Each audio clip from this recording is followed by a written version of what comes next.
வார ராசி பலன். கன்னி. கிரக அமைப்புகள். புத்திரஸ்தானத்தில் சூரியனும் செவ்வாயும் சுக்கிரனும் புதனும், சத்ருஸ்தானத்தில் சனியும் ராகுவும், அஷ்டமஸ்தானத்தில் சந்திரனும், தொழில் ஸ்தானத்தில் குருவும், போகஸ்தானத்தில் கேதுவும் இருக்கின்றார்கள். சந்திரன் இந்த வாரம் மேஷம், ரிஷபம், மிதுனம் மற்றும் கடகம் ராசியில் சஞ்சாரம் செய்ய இருக்கின்றார். பலன்கள். உத்தியோகத்தில் சூழ்நிலைகள் ஏற்ப அனுசரித்து நடந்து கொள்வது நல்லது. விலையுயர்ந்த பொருட்களில் கவனம் வேண்டும்.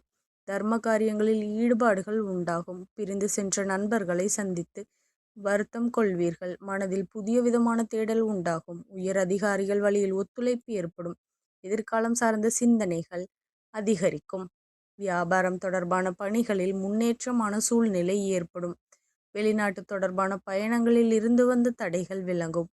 புதிய நண்பர்கள் அறிமுகம் ஏற்படும். தொழில் சார்ந்த துறையில் புதிய வாய்ப்புகள் கிடைக்கும். கணவன் மனைவிக்கிடையே நெருக்கம் அதிகரிக்கும். எதிர்பாராத சில செலவுகள் மூலம் சேமிப்புகள் குறையும். அரசு தொடர்பான பணிகளில் சாதகமான சூழ்நிலைகள் ஏற்படும்.